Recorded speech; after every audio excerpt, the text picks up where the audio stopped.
Hello YouTube fans, here again.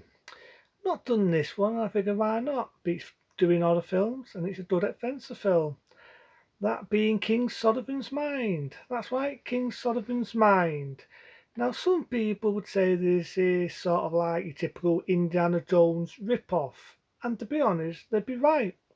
Tannen, as you know, and sometimes they say bad things about Tannen, sometimes they say good things, but how different they do.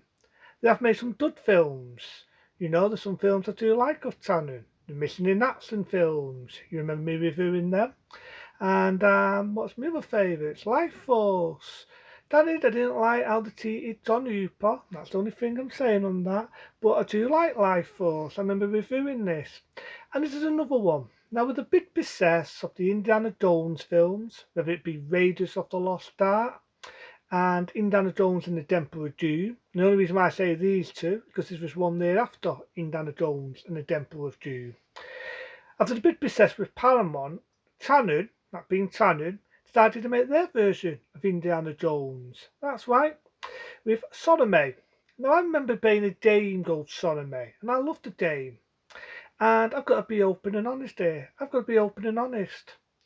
Today's films, I wish they'd make another Indiana Jones type of film.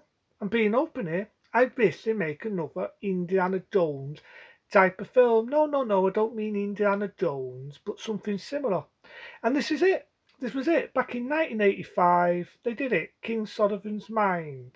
Which, funny enough, was sort of a remake of a 30s serial comic book. That's right, with Solomon.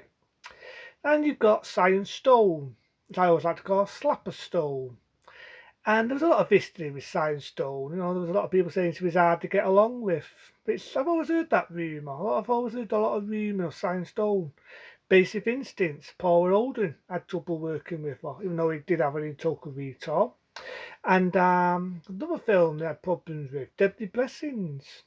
If Rex Traven was alive, never asked him what he thinks about Science Stone. So there's always been a lot of debate about Science Stone. I've heard that she's died bitchy to work with. But other than that, I don't think it's a bad film. You know, you've got tunes, you've got Benson, I do love the music to it. It has that Indiana Jones feel, you know. And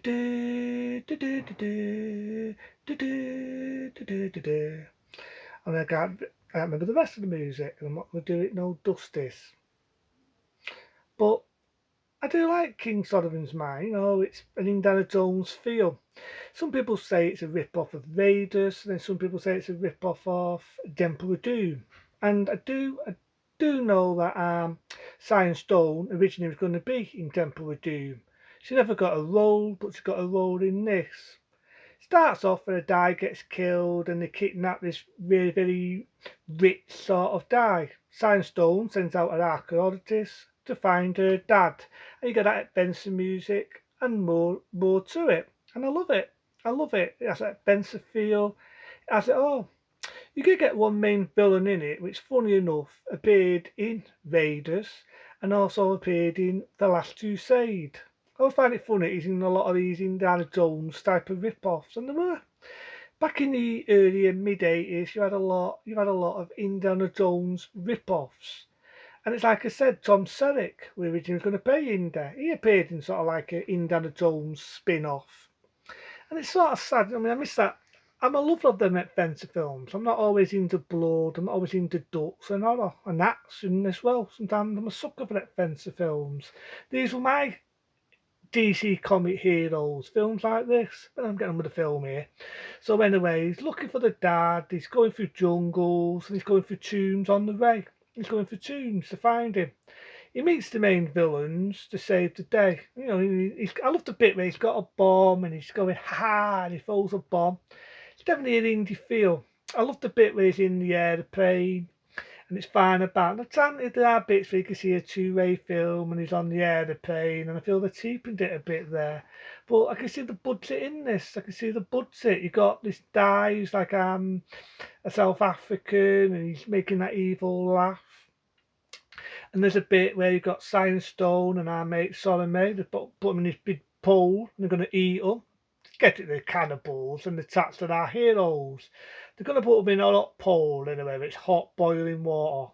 Can't be that hot because they're in the thing. And there's a bit where Sonome goes underwater and he's pushing the pole, comes back out, keep pushing it, and eventually the bowl just goes rolling. And they get out of that shit, you know, the bit in the aeroplane. There's a bit where they're in these buses and you've got a tribe. No, they call them the tea people. I don't mean the ones in kind of Waratahs. And they save them. You know what I mean? And they're stuck in there and you've got Sandstone eating bananas, a lot. So it does have that adventure feel. I mean, it's one of them, is it an indie film or not? But I do like it. I do like King Solomon's Mind. I remember watching it when I was a kid. And again, I like the music, you know. And I'm not going to do the rest. But yeah, King Solomon's Mind from 1985. It's a dudden. It's a dudden. I mean, the days are, it's like I said, I wish to make more films like this. You know, that Indiana Jones feel. You know what I mean? I love it. So you've got the scene where I would say it's a bit like Raiders, a bit where they kidnap Sandstone, they've got her on a tar pit, but she manages to fall and get saved by our hero, that being Sonome. And the bit where they go into a tomb. Now I do remember there's bits in the tomb, you've got this dragon and it's trying to eat them, and they get out of that situation. And you've got the main villain. I do find it's like vicious in this in some ways. He beats people up in it and that. But they do save the dad, that being Sandstone's dad, Sandstone, there. And he fights him. I love to see where Sonome fights our main villain. Fights him, and this is a bit where I would say it's a bit like Temple of Doom. There's a bit where he's in this thing, right? It's in dark, and you've got saliva, and it's boiling flames. There's a bit where it's like Raiders.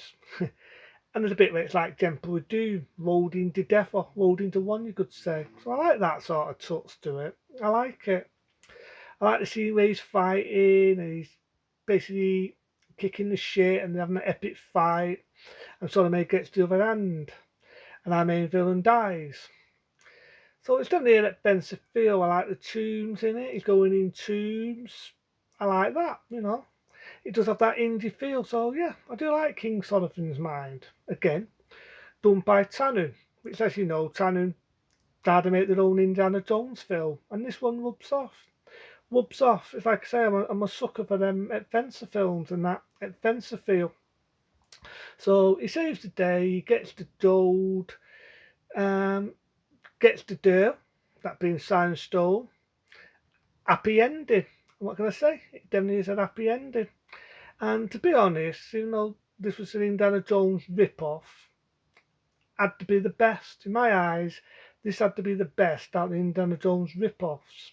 I mean, I can name a lot of films I like what are Indiana Jones rip-offs. The one with Tom Selleck, does said it.